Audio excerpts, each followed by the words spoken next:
Hello and welcome to another episode of the Bootcast with Irish Bootstrapper. I'm your host Eugene Devereaux and this is Series 3, Episode 8. My guest today is a guy I went to school with many years ago. He's a Nigerian-Irishman, Mr. Tobi Omoteso. Tobi is a keen dancer, passion for dance and dance culture, and in this episode we'll be talking about the global racism problem and its roots, what it was like to grow up in Ireland as a person of colour, and how dance empowers people. So it's a very important and apt episode for today's world. We can all take something from it and hope you enjoy it. Please leave a review or rating wherever you listen to your podcasts, whether it's Apple, Spotify, SoundCloud, or the video version on YouTube either. All episodes are available on irishbootstrapper.com as well. Just click on the Bootcast. And remember, become the giant.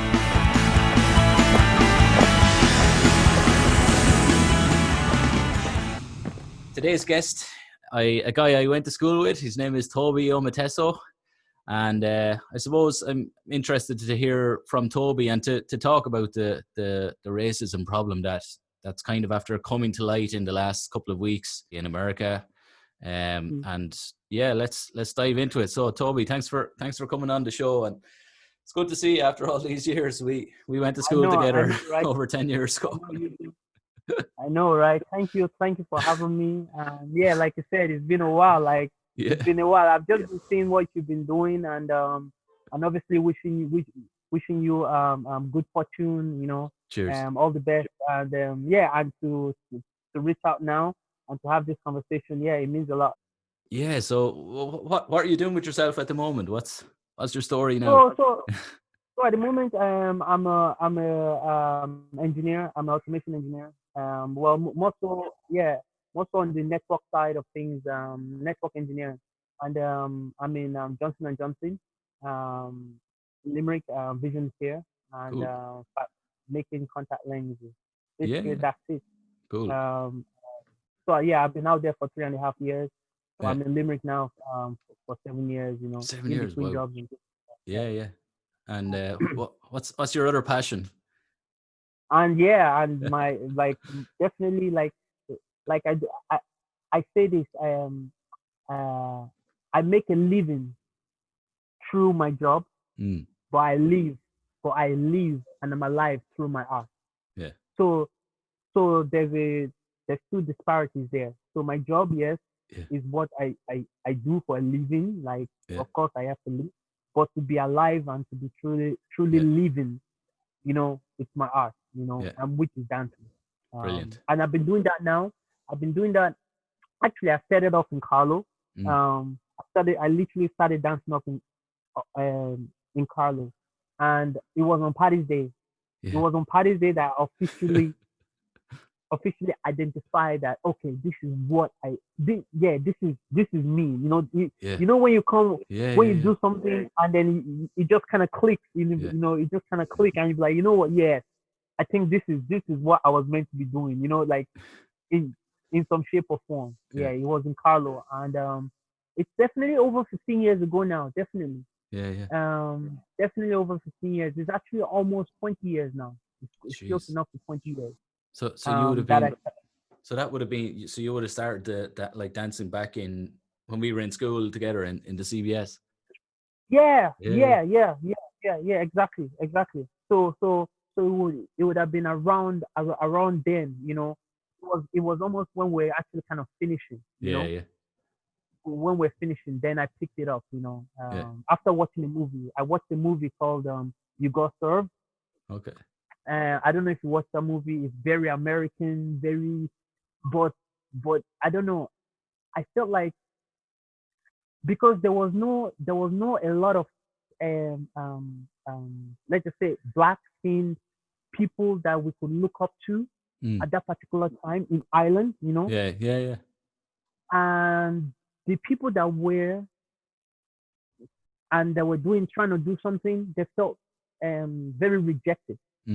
So they did not actually follow up, and a lot of them play soccer, a lot of players play guard, they play football, they play hurling, but they never felt acceptance. So to protect us from it, they kind of said no, that's their thing. Yeah. You understand? So so it was, and it was a wrong view on both sides, Yeah. because obviously I grew up here in Ireland. I should be invested in the culture, in the way of things, in, you understand. And obviously then if I'm doing that, then I should be accepted and welcome, Yeah. and both was not done. So because they felt they were not welcome, they almost ostracized or cut themselves away, Yeah. It's you interesting. know. And us growing up as kids, when we're looking at other people of color and they're older, we could not really identify. So hence, honestly, if because my brother was really into soccer, and one of my best friends Joe was playing football at that time as well. But he was getting all racial slur, and he just Yeah. quit. He just Because of he that. just felt like, because of that he quit. Yeah. Yeah. But I found then I watched this movie, and then I felt like, okay, all right, okay, cool. It, it put something in my heart, it just put something in my heart, and I really never turned back since then. And then I got to perform because in Carlo they have this I don't know if they still have it, but by Extravision, where Extravision used to be, they used to have like a trailer, an open trailer, and then anybody could perform. Anybody could perform on that trailer, either be sing, Irish dance, whatever. It was an open platform, like an open mic per se. Yeah. Yeah. And me and my friend, we sum up courage to go on that truck and to bust down some moves that we learned. Class. And ever since then, a dance teacher saw me and she was like, "You have a talent. Yeah. Come over, come and teach anywhere you want to go if you want to learn more." And I never turned back. It was one of the best things still today. I mean, today I'm still. It's a lifestyle now. It's a lifestyle. Yeah. Yeah. It's brilliant. And so did you start the dancing then in a dance school or something in Carlo with? Yeah. I just started teaching.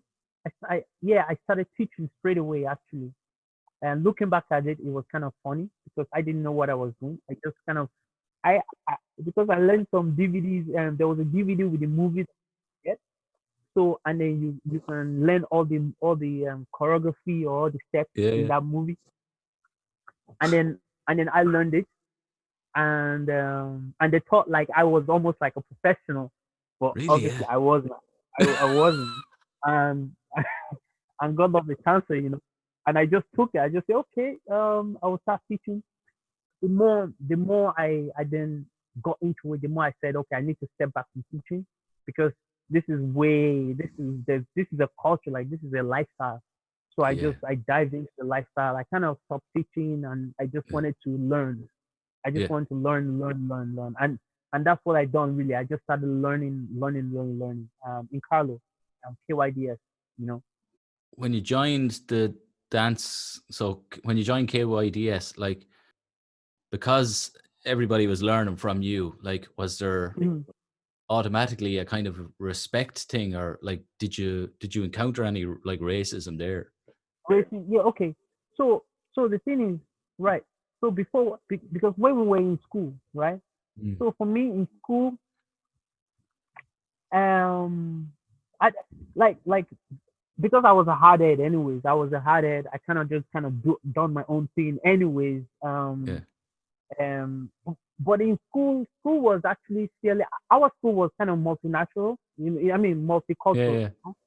And CBS was multicultural. And then we have St. Leo's as well, which was also multicultural. So and we had people from Brazil, we had Mm. people from Africa, from Poland, Yeah. from different Yeah. walks.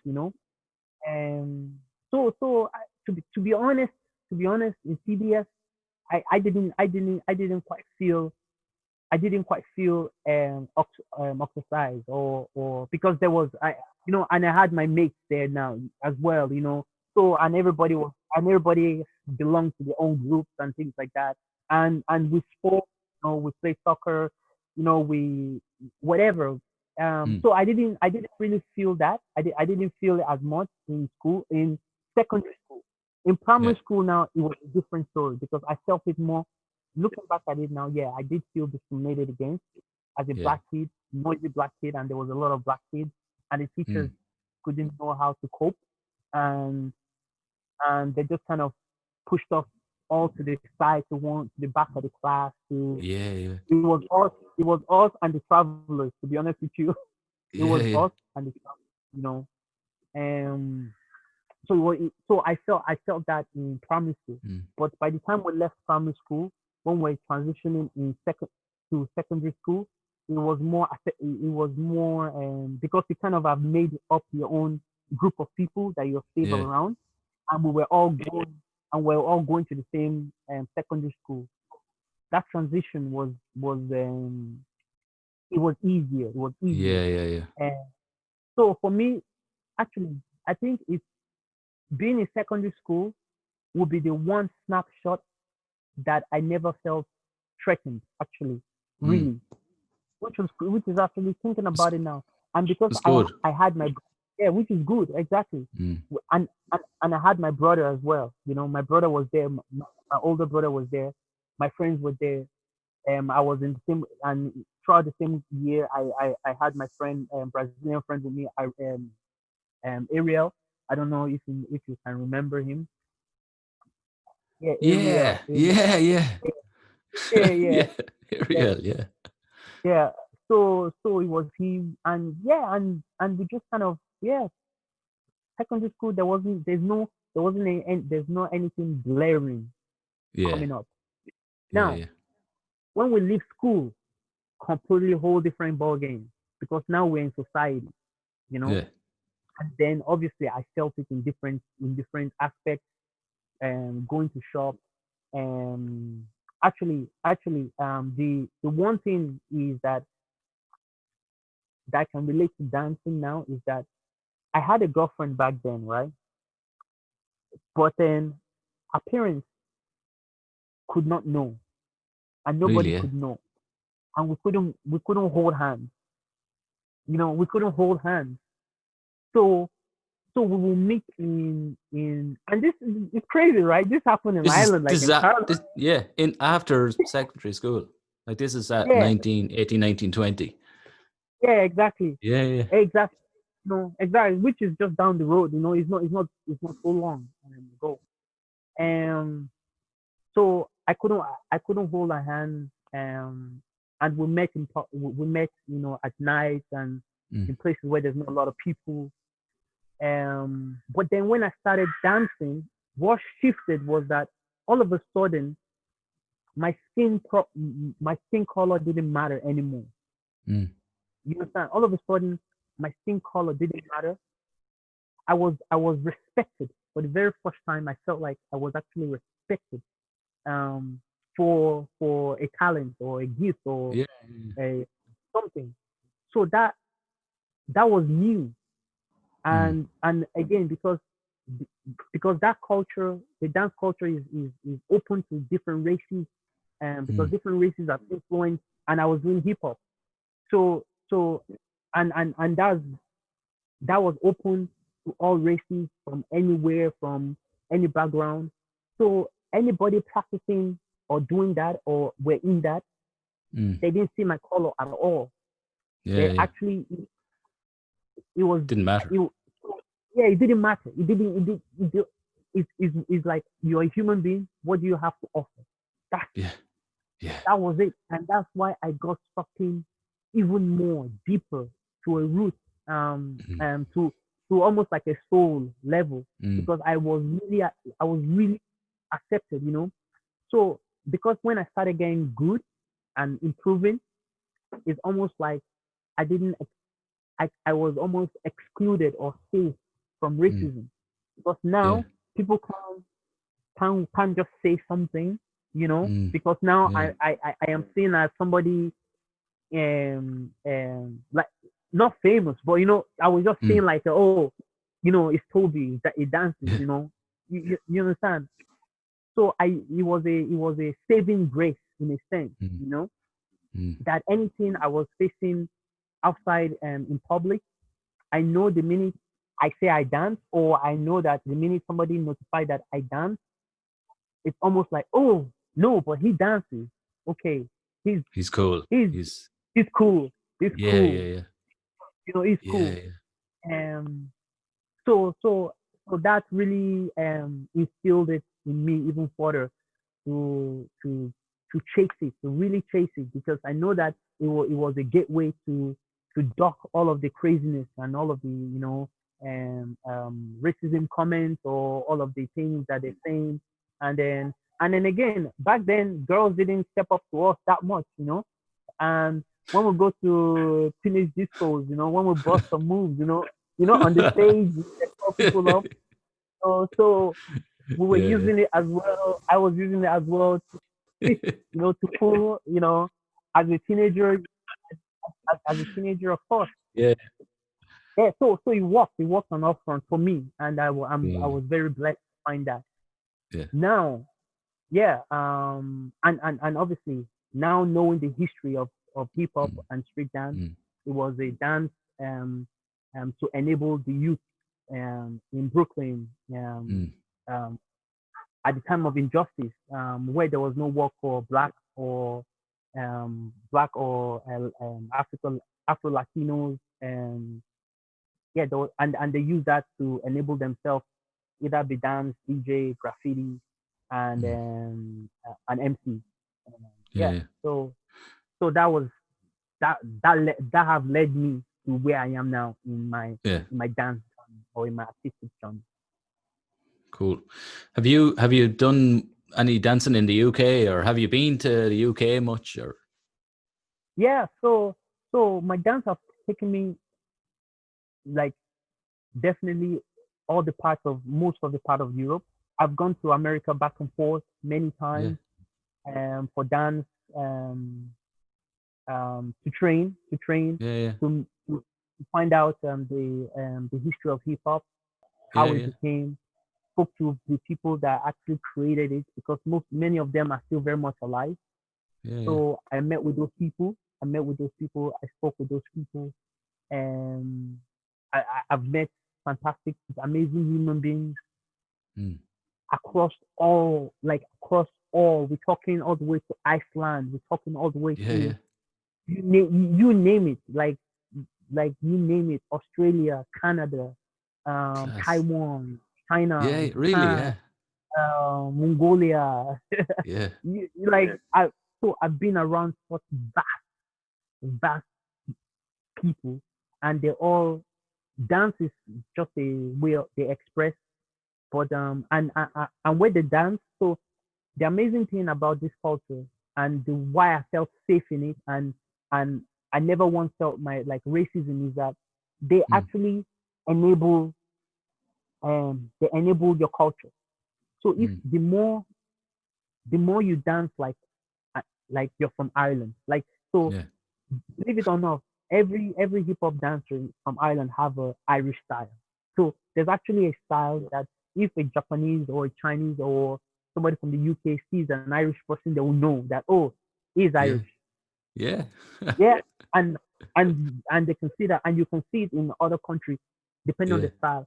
And it's very welcoming of different cultures, different and it's very welcoming. And the more you show more of those, of where you are from, where you are from, what you represent, the more props, or the more accolade, or the more respect you might get, that you are not you are being you are representing yourself.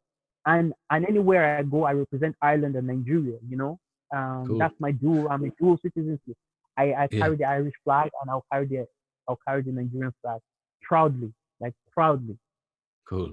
And does that give you a unique style then, or like the Nigerian hip hop style? Is that very different to the Irish style? Like, does that make Tobi? Yeah, exactly. You get it. You get it exactly. See, so I want to say, obviously, this whole situation we're in, and this whole the racism and Black Lives Matter movement and things like that. of course, it's horrendous. It's negative. It's it's bad for humanity. It makes Yeah. humanity look so bad. Yeah. But the good thing is when somebody embrace their differences, Mm. and I've seen it in the hip hop culture, and that's what I try to use. I know I am not full. Of course, nobody even have to tell me that. I know I am not Irish. I know, you know, I know I am not Irish.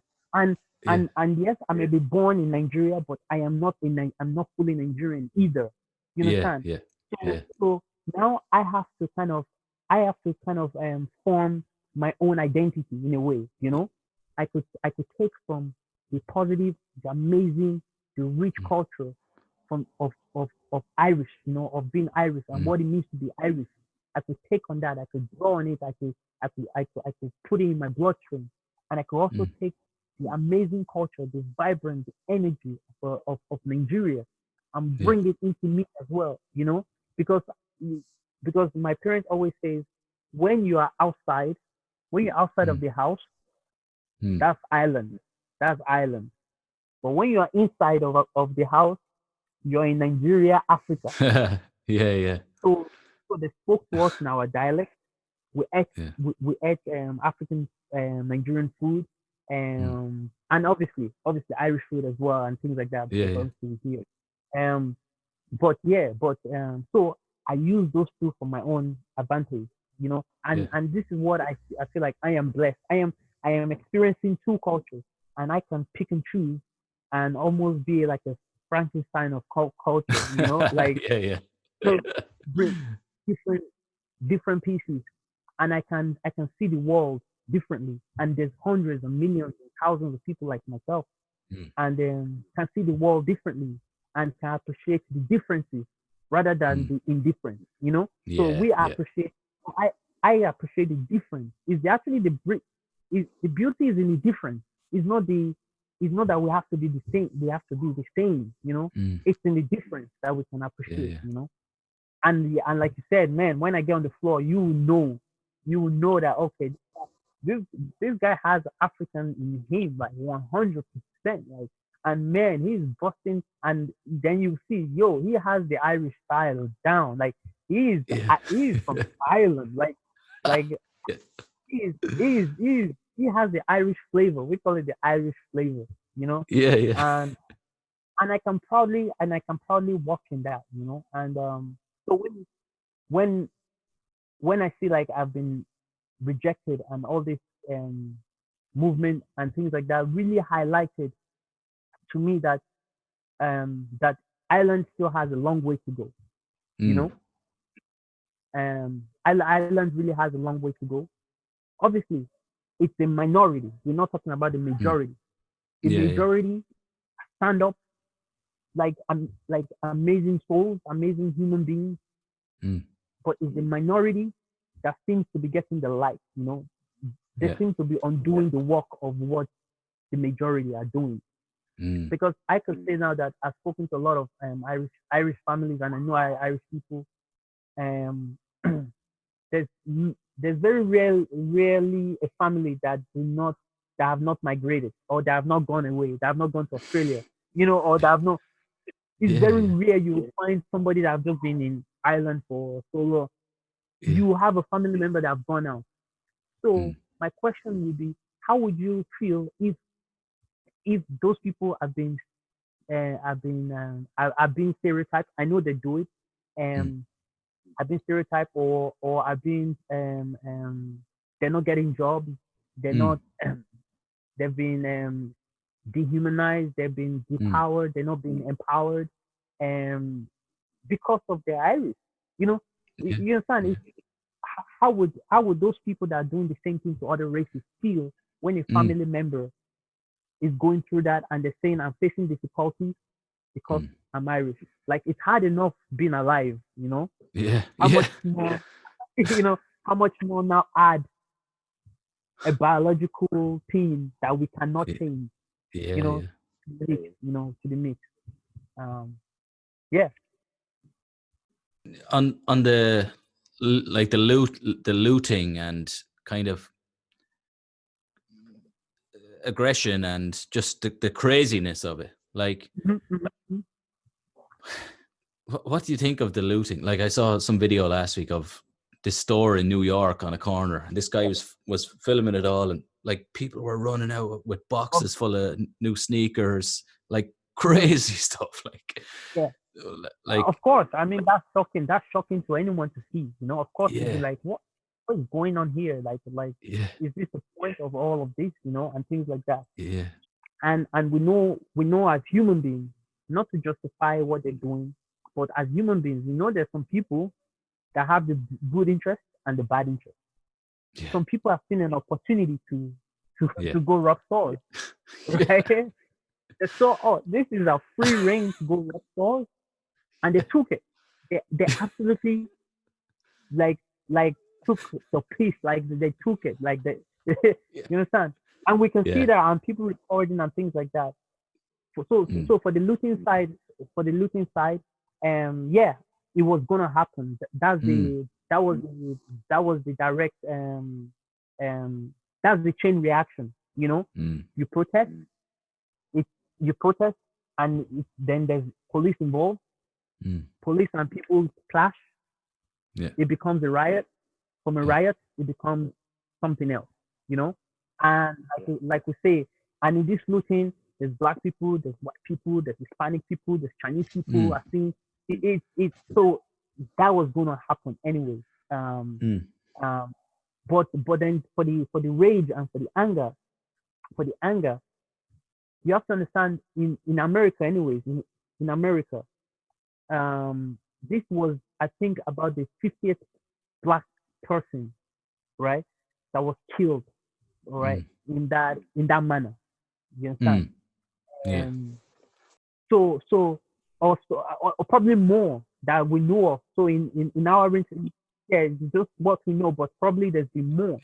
Yeah. So and America has been having a protest.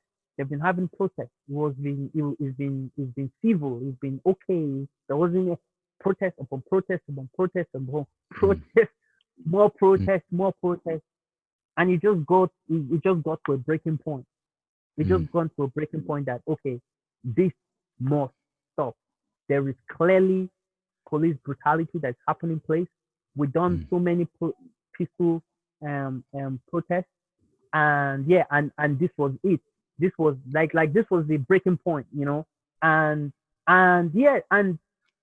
there should be allowed vent in a way, Thank God it's not like that here, and it will never get like that here. And that's why you can see when the protest happened, there wasn't anything. It was peaceful. People even social distancing, even what people might say, man, it was not in place. I was at one. It was very much in place. Social distancing was in place. There were all the protests I've seen in Waterford. Even one happened in Carlo as well. But it just got to a point that enough is enough. That how come this minority of race is always this group of race, these black people is always them that have been almost targeted. And that video was just too raw. It was of George Floyd, rest in peace. It was just too raw, and people could identify with that too much. It was like they were mocking that race, that we can do anything we want with that race, and nobody would say anything. And and they just had enough, and that's why that rage was felt, and because of this protest now, they've all the Minneapolis is scrapping from police department. There's some new training in. There's some new laws in for the police force. The people, the 4 cops that were involved, they're in for first-degree murder.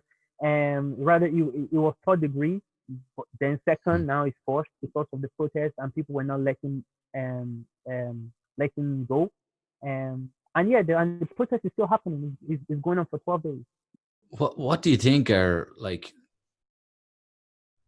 some of the core issues that need to be tackled? Like changing the police laws for America. That's obviously that's going to be positive, because they'll lose their jobs or they could face prosecution but like kind of systematically or ingrained in it. It almost seems like in America, it looks like it's just part of the culture. Like racism is part of the culture. So how do you think that can be tackled, like at a root level? Good, and that's it. And you know what? You just nailed it. You just nailed it. That it's embedded. It's in. So imagine. So for example, now let me just make a analogy. Imagine you went to a chipper, right? And the chipper was frying your chip in sand. Yeah. Right? Was frying your chip in sand. In sand. I know it's ridiculous, but what would you and you're trying to take out the sand of the chip, but the sand is still it's obviously going to be there, right? No matter how much you clean it, if you go to that chipper and ask for another chip, it's going to be the root problem is there, right? From the get-go, from the beginning. Same thing in America. America was founded on genocide. So American, from the beginning of Americans, from the history of Americans, was founded on blood, right? It's embedded in the history. Hence why Ireland history was not founded on blood. Although there was blood shed for Ireland, right? Yeah. But it was not founded on blood. It was actually founded by settlement, by unity, by and we can see that, in the society. But over there is the first thing, the first human got to America done was to kill all the native Indians, the people that were there. And that's the history. That's written down. To build America, to build the infrastructure, to build the capitalism. It was on the back of slaves from Africa and obviously from Ireland as well, Irish slaves, right? It was the two. It was the two, and God knows all another people that they brought in. So from the get-go. So I'm reading a book now. Can't remember the name. It's a long name. So the slavery is the root cause of racism. So to justify slavery to their people, they needed to to make sure that they see some humans lesser than themselves. So to justify racism, to justify slavery, right? They needed to make a group of human beings see other humans lesser. That way they can keep bringing them and bringing them without people rising up and saying this is inhumane. So we're talking about like going back 200 years, really. 1800s, 400, yes. Going back. Yeah. And that's how, and all the laws,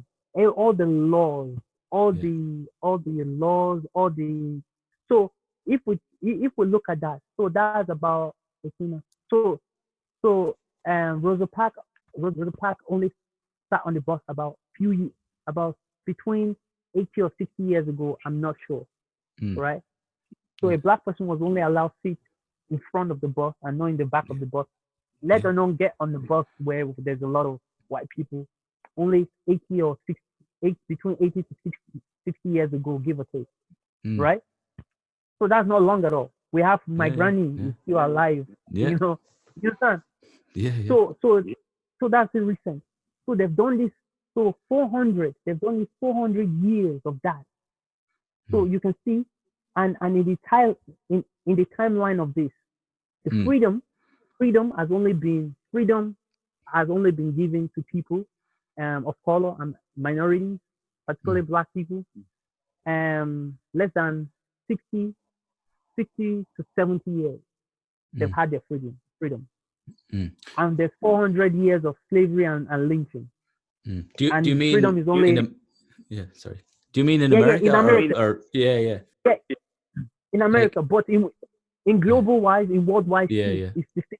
Slavery has gone up for 400 years, and that's including Europe slavery, transatlantic slavery, and also the Caribbean islands as well. So we are only free. So humanity has been free from that for about 138 years in total.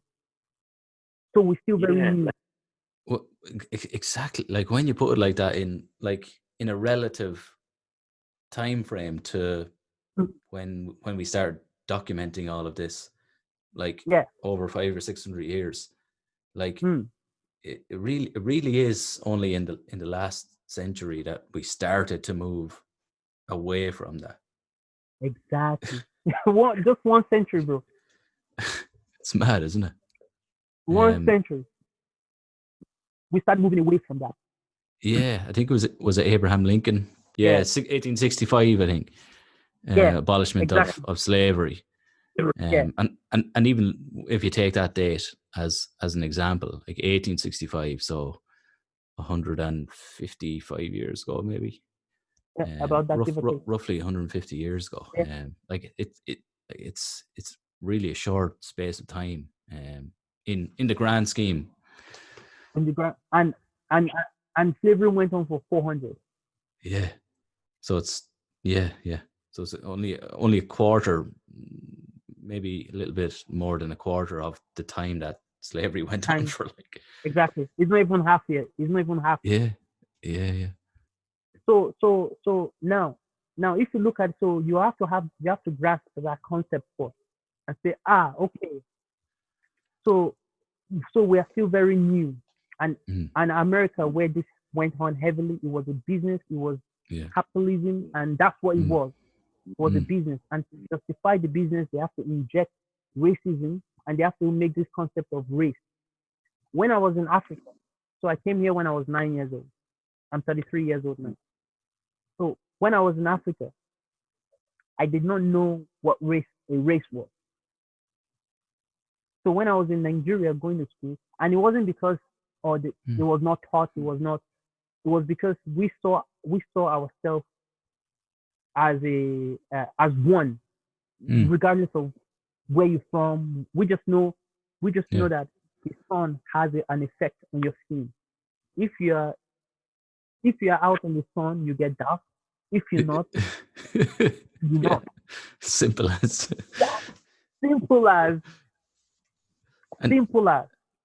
And can you remember, like, when you were in Africa, like from growing up, like from 0 to 9, say, like, was there a mix then where when you said that you didn't, there was no like race distinguish? Was there other people that like you could see? Oh, here, this guy's a white guy, but I'm not calling him a white guy. He's just another guy, and his skin is lighter. Oh, here's an Asian guy. His skin is a little bit different as well.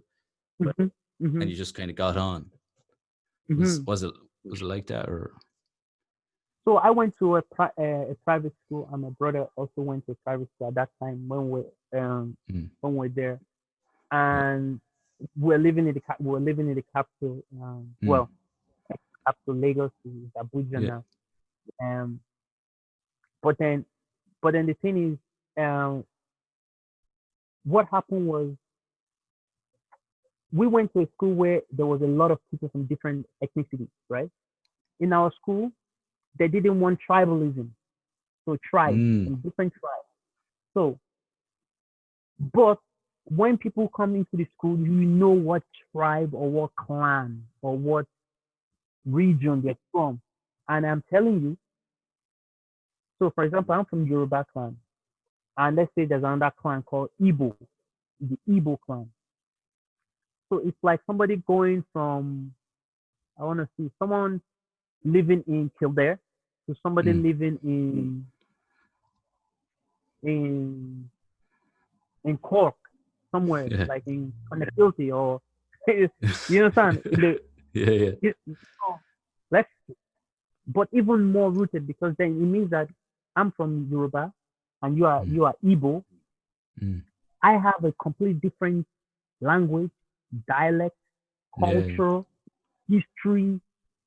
Even though we're still in the same country, completely different. My food, different. Igbo people, the way they dress, talk, everything, accent, everything different, like completely different. Yeah. But there was not once, where I saw them differently. I just said, they're different, and that's what they do. But it never once. In fact, we were more curious. If I can, it was a more like show us like, oh, what are you eating? Can I taste? Can I taste that? Yeah. Or how do you say this? You know, it was more like a curiousness. Curiosity. You know? Yeah. Yeah, exactly. And then there was people from the States that came. White skin.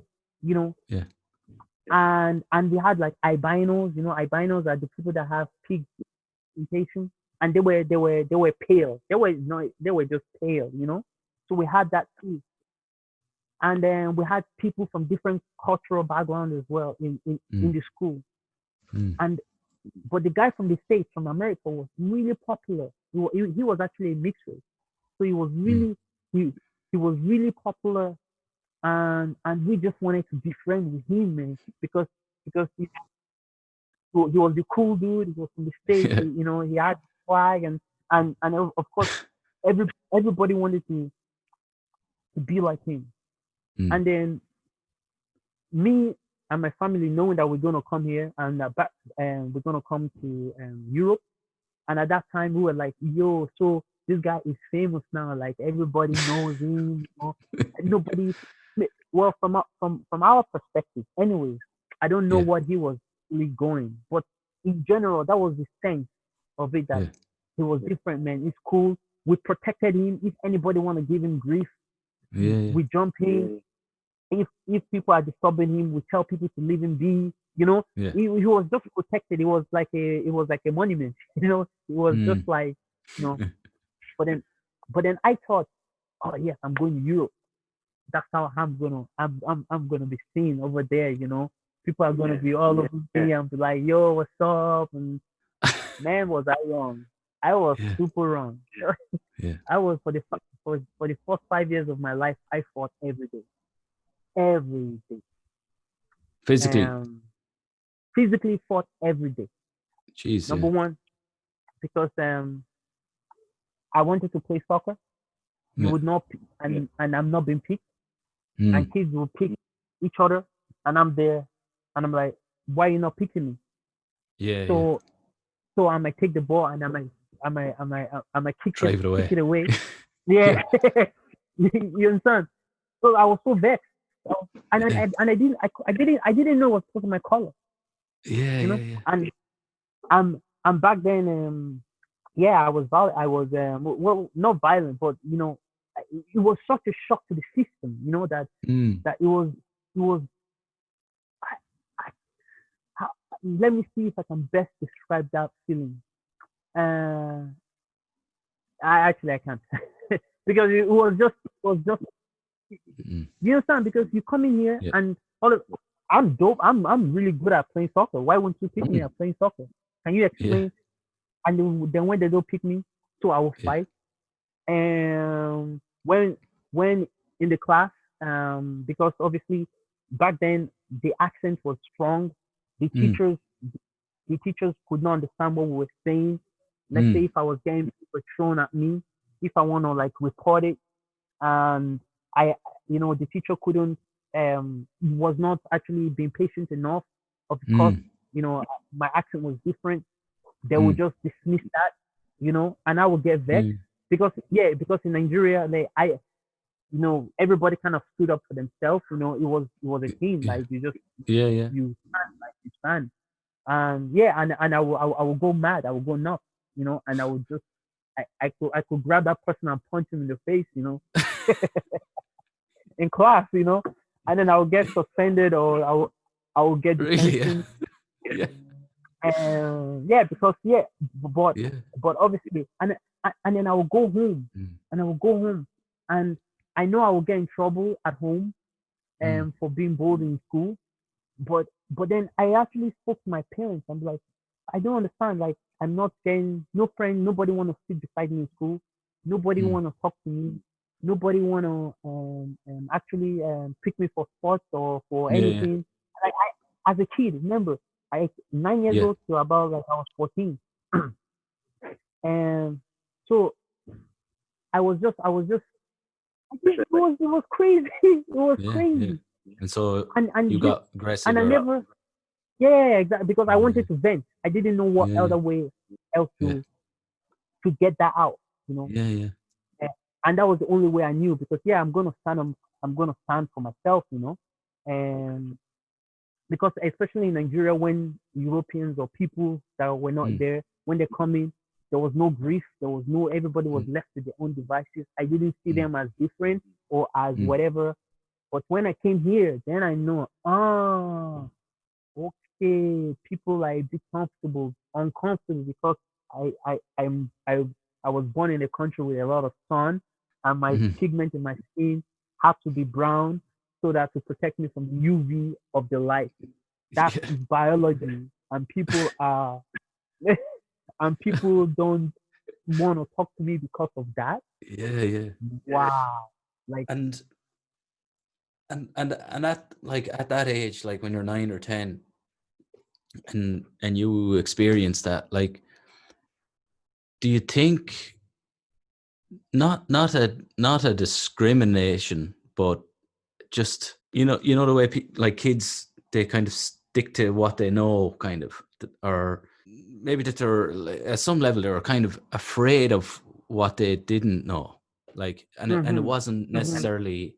I don't think people, like kids, would learn racism. You know, correct.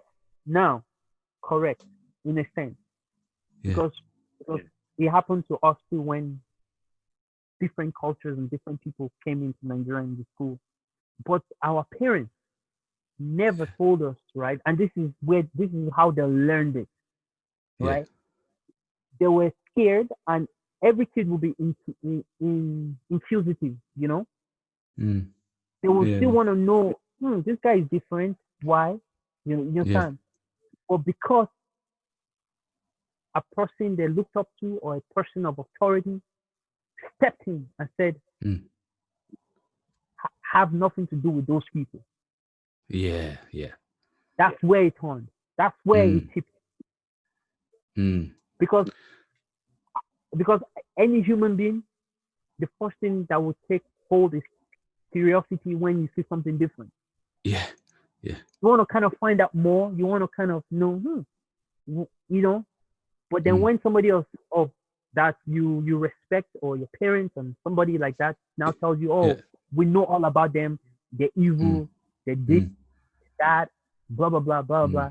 Then you, because they and then they're not they have just accepted whatever they've been told as truth, and obviously as kids they won't go find out for themselves. You know, you know, they won't go find out. Once they've been told that, that's it, and they walk in that light. They walk in that. Because I'm sure those kids would have gone home, you know, and said, "Oh, there's a guy in our class. It's kind of, his color is different, you know." And then this is where the parent then is going to influence.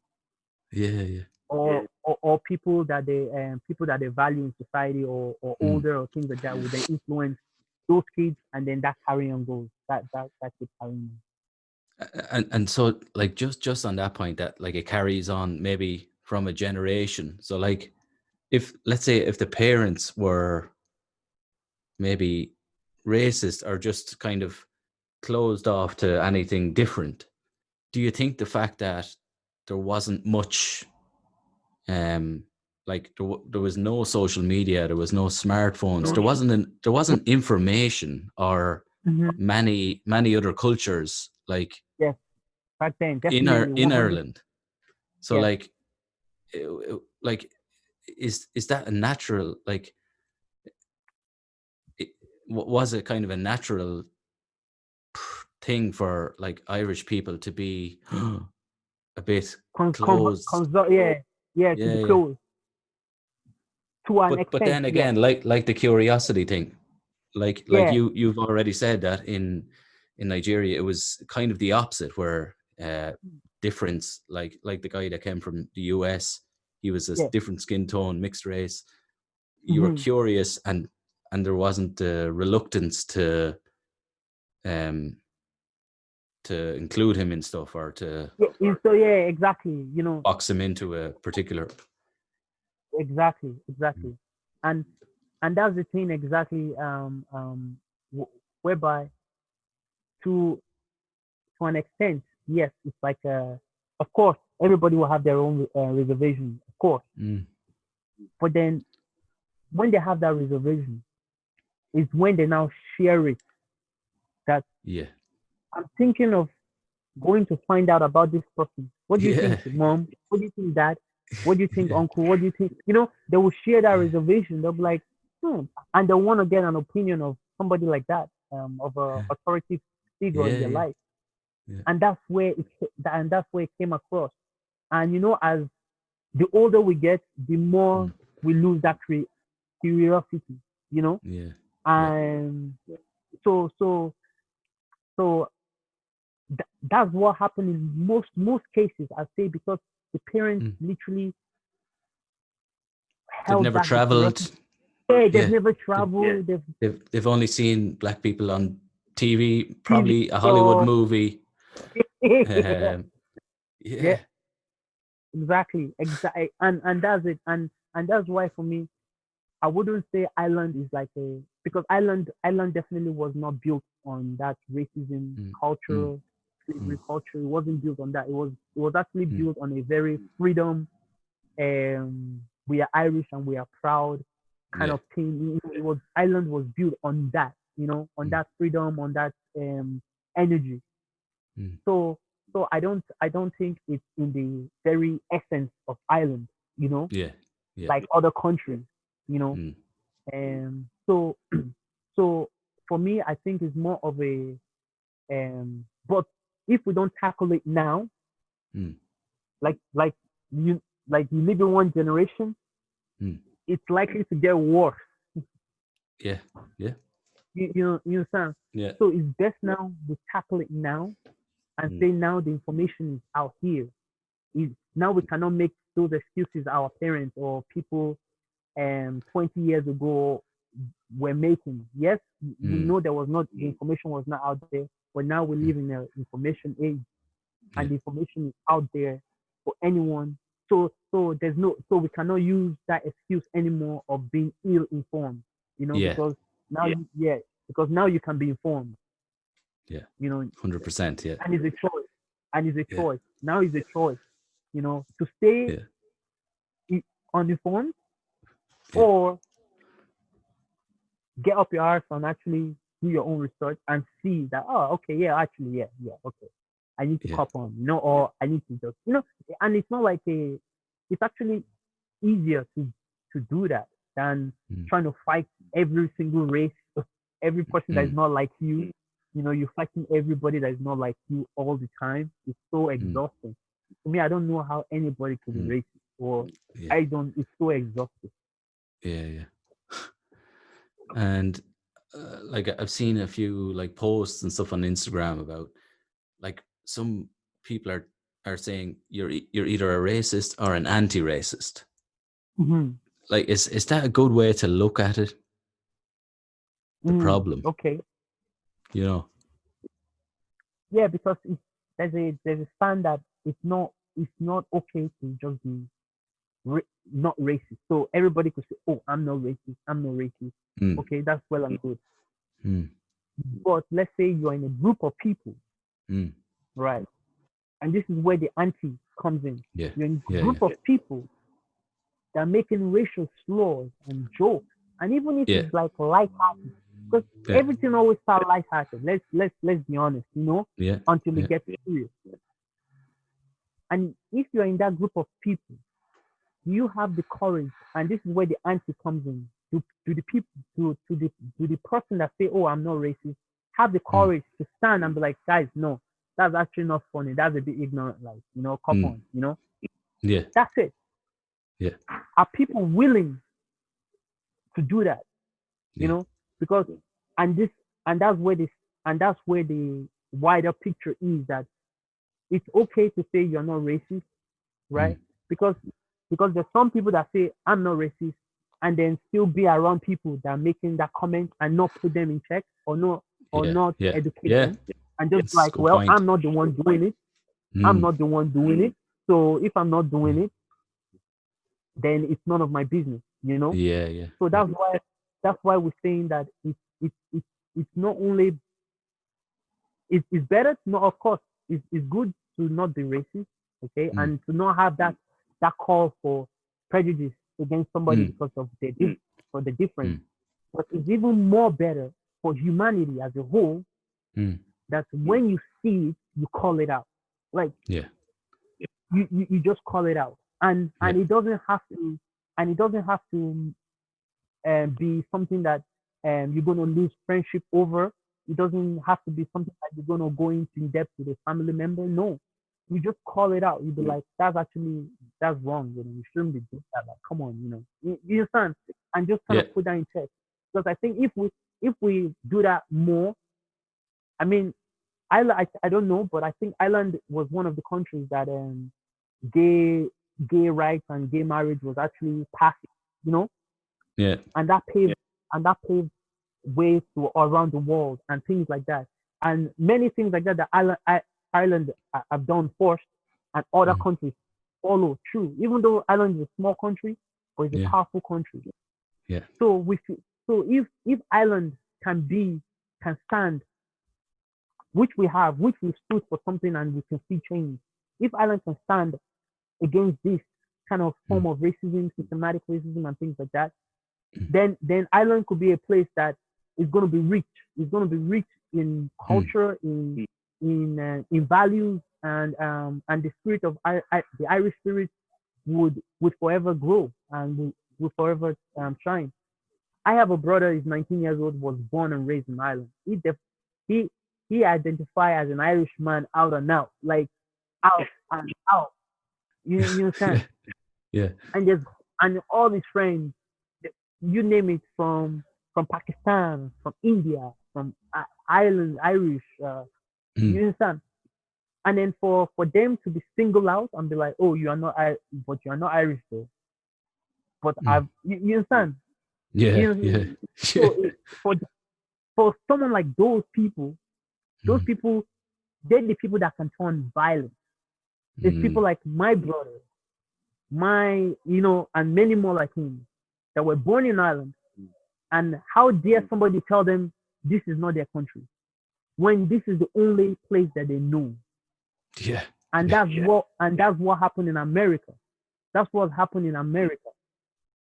And we don't want that to now happen here in Ireland. And it doesn't need to get there. But when those people are growing up and they enter in society and they cannot get jobs because of their color, they cannot get social housing because of their color, they cannot get a mortgage because of their color, they cannot get healthcare because of their color. You understand? Now you are pushing them back. They're going to erupt. Those people would surely erupt. And then. And do you think that there's that amount of like those examples that you just gave, like of mortgage or jobs? Like, do you think there's the same level of that kind of racism or just like discrimination in Ireland as, say, America? Or like is it not, like in some of those cases, is it not difficult to prove like that it was a racial reason that the person didn't get the mortgage or didn't get the job? Like, how do you draw the line? Like, I get you. And you're right in the sense that, of course, stuff like that are more difficult to prove, right? But when you hear an account like me now, an account from somebody like myself, not one, not two, not 10, not 20, not 50, not 1,000. When you hear an account like that across these minorities of people, then you cannot turn a deaf ear to that. You understand? Then you have to see that, okay, there might be something in place that is not favorable for this group of people. On a personal level, right?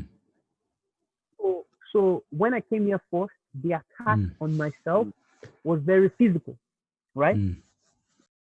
And the older I get and the more maturity I get, and when I'm trying to now integrate into society, have a better standing in life, empower myself, and so that I can empower my family. That's where I start noticing it a lot. Right. Right. So when it comes to the art, when it comes to obtaining a job that is financially stable and that can provide for me and my family for the long run. That's where me personally, Tobi, speaking to you now, I have firsthand gone through that. An example. So I'll just give you an example. Yeah.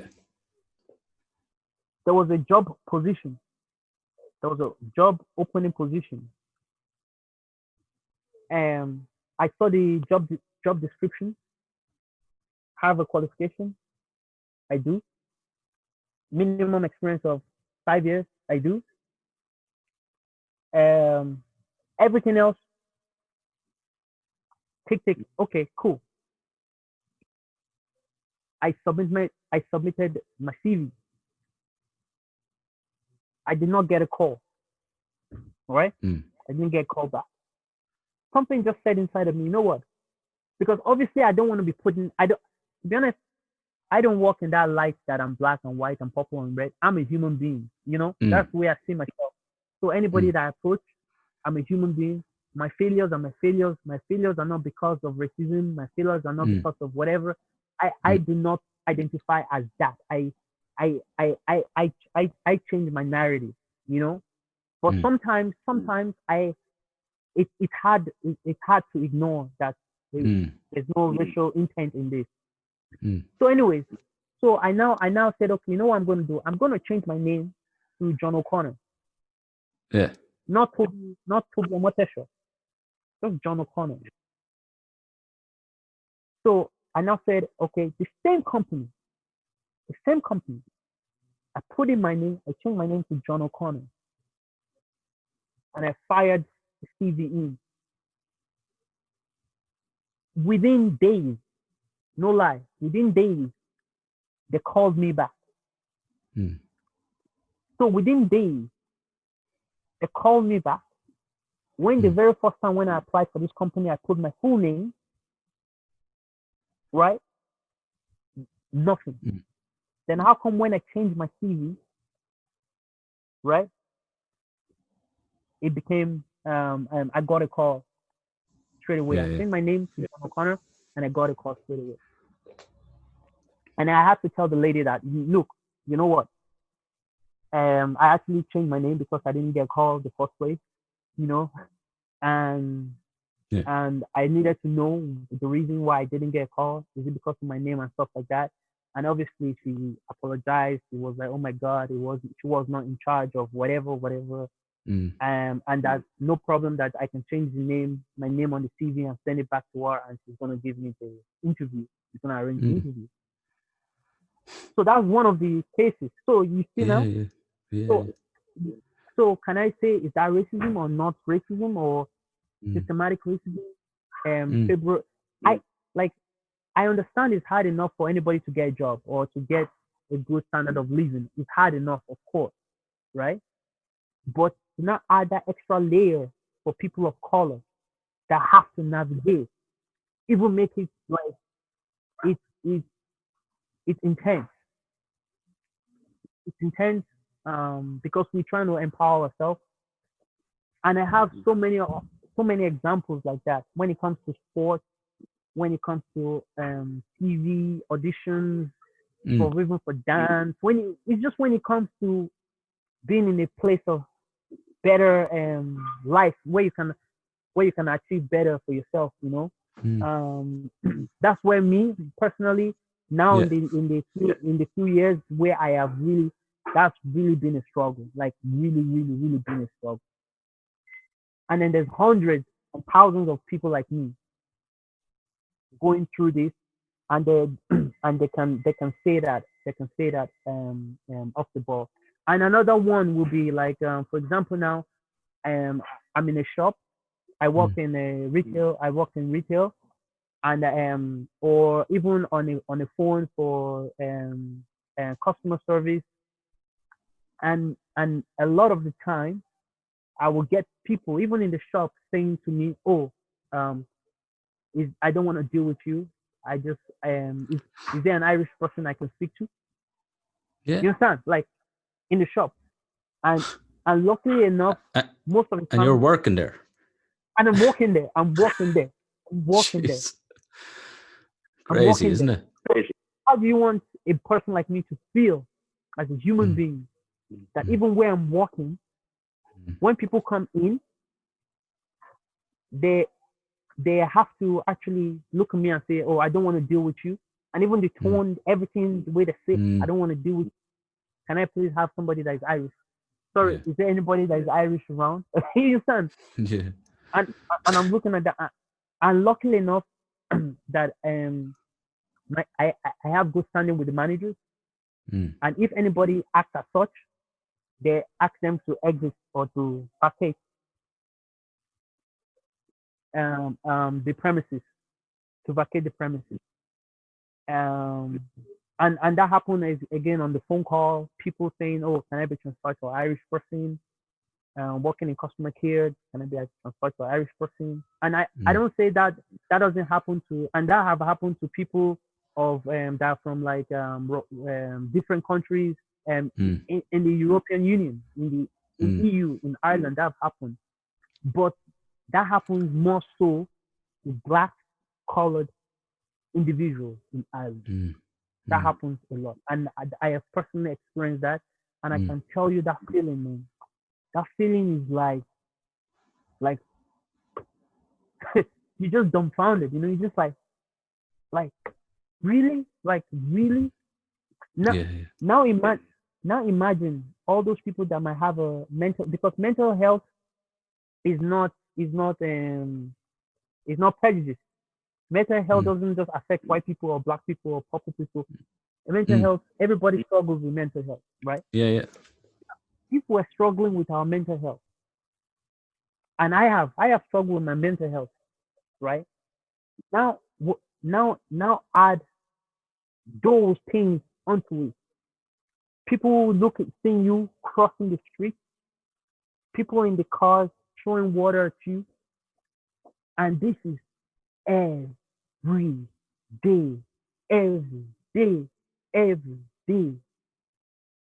It's so exhausting to the mental psyche. And thank God for the small community I have, my family, and most especially for my dance, for my art form that I can use to express. Because if I did not have that if I did not express constructively, I will express destructively. You understand? Yeah. Because I needed to get it out. When I was younger, I was getting it out by fighting, out and out. Yeah. But now I have another form to channel that into. And then I get lost in my dance. And that's what helped me. And that's what have helped me mentally. It's been a pleasure. Before we wrap it up, how can people follow your dancing online or on Instagram, Facebook, Twitter? Yeah, I'm on all the social media. You can just find me Tobi Omoteso, and on Facebook, Instagram, and Twitter. And I do a lot of a dance battle that I do every year as part of Dublin, supported by Dublin Dance Festival. Every year it's called Top 8 Street Dance Battle. It's hip hop. It brings all the hip hop elements together. We get invites from different countries, and that's where we can share and appreciate our differences. Cool. What's the name of it again? Top 8 Street Dance Top 8. Battle. Yeah, Brilliant. Top 8 street dance battle. Cool. Top 8. I'll have the links in the podcast as well. So okay. Yeah, and yeah. anything you want me to shout you or send to you, let me know. And Yeah, I can send cool. You that. Cool. And I suppose before we go, because it's topical and because it's so important, what would be your top tip or your top message to everybody that's watching or listening to try and help eradicate racism from the world? From the world, it will be almost next to impossible. But from yourself, I have my own world. You have your own world. Start with that. Let's not think about trying to change the world. Let's change our own individual world. And what you can do, the simplest thing you can do, is just be human. Just be human. Let humanity be in our hearts and just be human. And this way we can begin to change our own world. Super. Tobi, thanks a million for coming on the Bootcast. Best of luck. Mind yourself. See you soon. Honor. Thank you so much for having me, and I hope we'll see you soon. All right. Cheers. Thanks, Tobi. Mind yourself. Bye bye. Bye. Bye.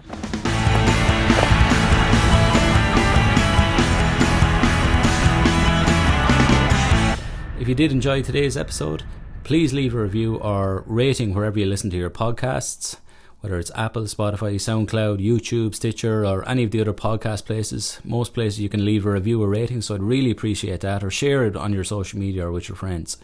Make sure to follow me on Instagram, Facebook, Twitter as well, and for any of the outdoor and kind of activity stuff, I'm on Strava as well, so Irish Bootstrapper on all of those handles. And remember, become the journey.